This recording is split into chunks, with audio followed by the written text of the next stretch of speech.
20 reasons why some British don't want Prince Charles to be king. Prince Charles is the heir in line for the British throne, but he's the future king that nobody wants. Prince Charles would not get to the throne if some British people had it their way. Why is there so much dislike for him? We will examine some facts about Prince Charles and what he did to disappoint the British. Here are the top 20 reasons. 1. Many people believe he's too sensitive for the job.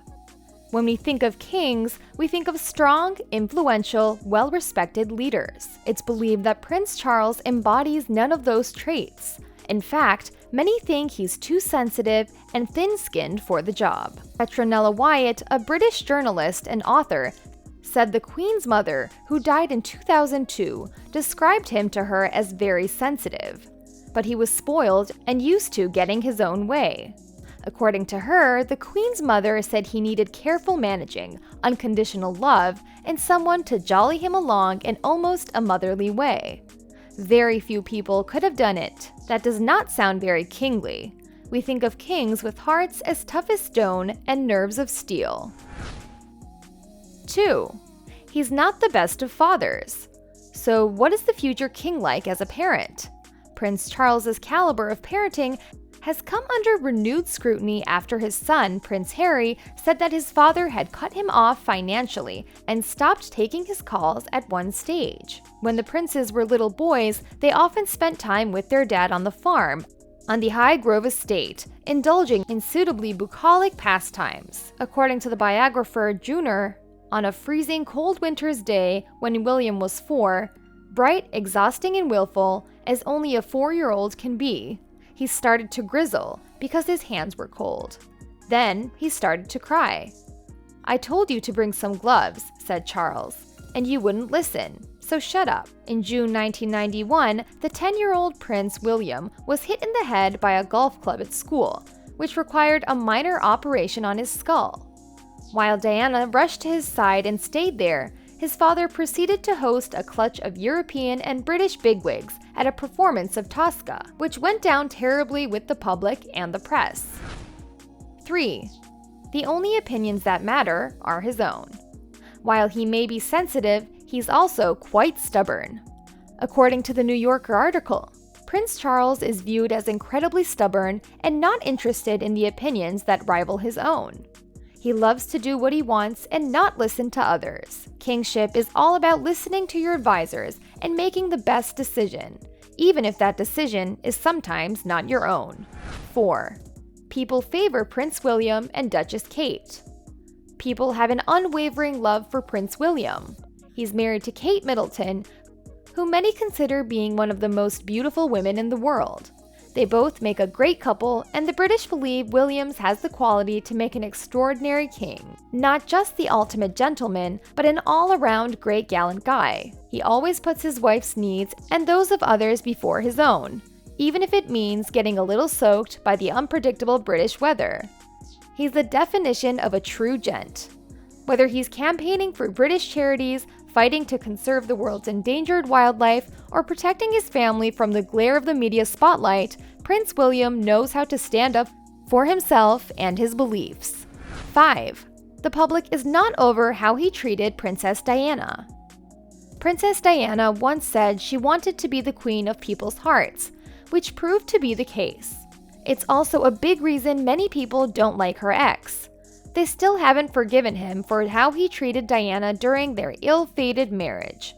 Prince Charles publicly admitted that he started having an affair with Camilla Parker Bowles in 1986, while still married to Princess Diana. He also treated Princess Diana poorly on several occasions. Still protective of Diana, the public seems unwillingly to move past Charles's past offenses. Even 25 years after her death, Princess Diana's voice is still resounding worldwide. Soon after entangled in a web of tabloid lies and public scrutiny, Prince Charles got so angry with the press intrusion into his life with Princess Diana that he threatened to quit the royal family. 6. People believe Prince Charles to be petulant. On many occasions, Prince Charles's actions are pretty petulant. Famous biographers aren't precisely supporting Prince Charles, and he is heavily criticized. For example, Tom Bower, the author of Rebel Prince, describes Prince Charles as being petulant and uncaring about the times he causes harm. Some of his private rants and tantrums have been made public, further damaging his reputation. 7. His own father doesn't believe in him. Speaking of believing in him, his own father never really has. According to the New York article, Prince Philip considered his son too weedy, effete, and spoiled. In addition, he wasn't good at team sports and was too scared to enjoy horseback riding lessons, a hobby close to the Queen's heart. Prince Philip, the Duke of Edinburgh, had a rough childhood. His family was forced out of Greece when he was a toddler, and then abandoned by his father. He thought that the British public school toughened him up and loved it. And that was before he spent time on naval service during World War II, where we can assume he was probably toughened up further. So he sought to toughen up his oldest son because he thought that was right. But Charles was cut from a different cloth, never experienced the same hardships as a child, and wasn't part of the wartime generation. Charles loved architecture, gardening, and literature. But that did not prove to be the case for Charles. And when he didn't live up to Prince Philip's expectations, they never made a connection. That makes people think twice about Prince Charles as king, because if his own parents are skeptical of him, how couldn't the people be as well? 8. The Queen once thought he was a slow developer. The Prince of Wales had a complicated relationship with his mother as a child. Much of his early life was spent being cared for by nursery staff. She loved her first and second born, but in the early years of her reign focused on her duty as a sovereign to the exclusion of much else. In addition to his father not believing in him, his mother also thought he was a slow developer. It of course didn't help that she had huge responsibilities as queen, and as a result was somewhat detached from him. 9. His own father sent him far away. To make him a stronger member of the royal family, both physically and intellectually, Prince Philip sent his son to his alma mater, Gordonstoun in Scotland, a known Spartan boarding school. Gordonstoun essentially knocks sense into those who are spoiled and privileged. It's one of the most intense boarding schools out there. 10. He had a tough childhood. Prince Charles reportedly had a lonely and heartbreaking childhood because he was bullied a lot. Prince Philip's alpha male tendencies were often seen as though he was bullying his own son. His daughter, Princess Anne, also reportedly fell victim to the Duke of Edinburgh's strict parenting style, but she was able to shrug it off. On the other hand, Prince Charles had a more sensitive nature, as he struggled much more. People believe a king should have these hobbies and have that alpha male tendency, which many believe to be the essential ingredients of a great king. Anyone could have guessed that Prince Charles would have a hard time at Gordonstoun. However, it wasn't the curriculum that got him, though he also struggled with that. While at school, Prince Charles was beaten up and bullied by his classmates. To make matters worse, those who were nice to him were also picked on. He was frequently teased for his protruding ears and was even called fat on multiple occasions. Such a troubled childhood is bound to leave scars on a king, and people wonder if those scars have ever gone away. 11. Prince Charles is claimed to be spoiled. As the Queen's son, there's no doubt Prince Charles received special treatment and accommodations at school. However, he also experienced assistance outside of school, from members of his own family, too. His great-uncle once helped publicize a more suitable image of Prince Charles, turning him into a perceived playboy. Seriously, did we expect anything else? From the day he was born 73 years ago, he shot straight to the top of the shortlist to succeed his mom, Queen Elizabeth, on the throne. He's the chosen one, the royal top dog, the GOAT. The documentary Serving the Royals Inside the Firm claims that Charles is unable or unwilling to do anything for himself, and that he has been dubbed as the pampered prince by his staff, according to page 6. His pajamas are pressed every morning. His shoelaces are pressed flat with an iron. The bath plug has to be in a certain position, and the water temperature has to be just tepid. Paul Burrell, Princess Diana's former butler, quoted in the documentary. He's adamant that everything needs to be in order, right down to his shoelaces. In Not in Front of the Corgis, Secrets of Life Behind the Royal Curtain, Former royal servant Brian Huey writes that the prince demands that his shoelaces get ironed whenever he takes off his shoes. 12. He spends life in too much comfort. Apparently, Prince Charles has lived such a lavish and aloof lifestyle that he has no clue what cling wrap was, until he encountered it one evening as he searched for a midnight snack.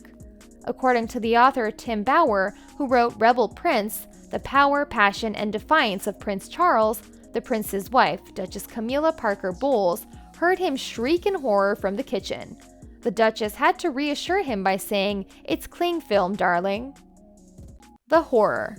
Approximately 124 staff members keep Prince Charles and Duchess Camilla's home Clarence House running efficiently. Therefore, one would assume that the prince would revel in getting away and having a breather from the continually prying eyes of others. However, that is not the case. Bowyer states that whenever the Prince of Wales travels anywhere, his butler, 2 valets, a private secretary, a typist, a chef, and a handful of bodyguards joined him. It seems a bit excessive to us. We all indeed have our favorite comfort items in our homes, but Prince Charles has taken it to an extreme. Apparently, the prince won't be caught traveling anywhere without his bedroom furniture. It is also claimed that he takes his own personal toilet seat wherever he goes. If you thought Prince Charles was excessive at home, his habits are even more outlandish when he travels.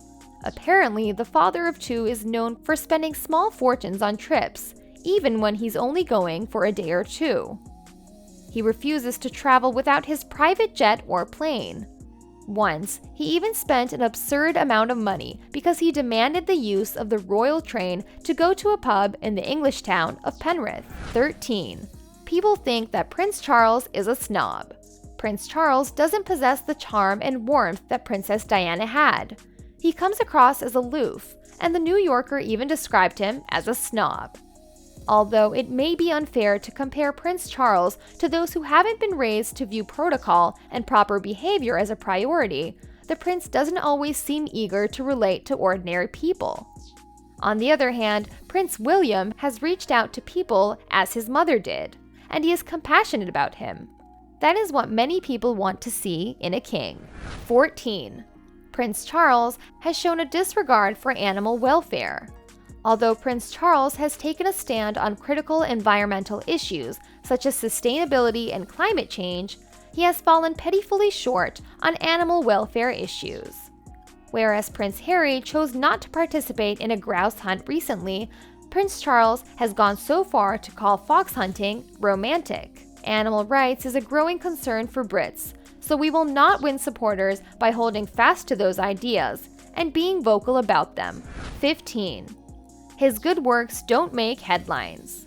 Blame the British press of Charles's self-created scandals over the years, but the more salacious or negative details of his life often get top billing. As mentioned, however, Charles has done a lot of good for the United Kingdom and has tried to make a difference. He has been outspoken about the need to protect the environment for much of his adult life, and he's devoted a good deal of time to many charities he started. These good deeds have been largely ignored or glossed over, however. 16. Prince Charles sees the monarchy in a different way. Prince Charles said to Vanity Fair in 2010 that he sees the role of a constitutional monarch in a different way than those who have reigned before him. That alone may not be at all alarming in itself, but his vague ideas on changing what a very traditional role is may scare some people. He might calm his future subjects if he were more specific about what he wants to do differently. 17. People see Prince Charles as disloyal. Prince Charles has a history of not being loyal to important people in his life, or even to himself. He betrayed the love he had for Camilla to marry Diana. He then betrayed Diana to carry on an affair with Camilla. Plus, he went against the royal family's wishes for him concerning the divorce he eventually chose. While it was ultimately the right decision for him, it left people with lingering bad feelings about him. Also, loyalty is important for a monarch, so these concerns are understandable on a more significant level. 18. A longer reign offers a reassuring consistency. If Prince Charles becomes the king, his reign will inevitably be far shorter than Queen Elizabeth's time on the throne. While Prince Charles was 3 years old when he became the heir apparent, he is now 73. Queen Elizabeth became queen when she was 25 years old, and she's now 96. The fact that Prince Charles will have a much shorter reign concerns some people. Why? Change on a grand scale can be scary, while consistency gives people a sense of what to expect. 19. Many don't want to see Camilla as the queen. The survey from BMG Research revealed that only 20% of people think Camilla should take the title of queen. Prince Charles is now married to the other woman, which may also make people feel less inclined to get behind him as the reigning monarch. That said, even though most people don't like the idea of Queen Camilla, they have warmed up to her. The Guardian reports that Duchess of Cornwall has won many people's hearts by tirelessly working for her charities without much fanfare. Although she is in a relationship that has been scrutinized like no other, she's a private person and takes action to guard her privacy whenever possible. 20. Royalty is his most significant burden. In conclusion, Prince Charles is not fit to be king because he may not even want to be. Royalty and his role in the royal family have been a massive burden throughout his entire life, and it has not served him well. Had he been born into a less powerful family, perhaps he would have thrived in his sensitivity. Thank you for watching, and we'll see you guys in the next video. Don't forget to hit that like and subscribe button if you guys enjoyed it.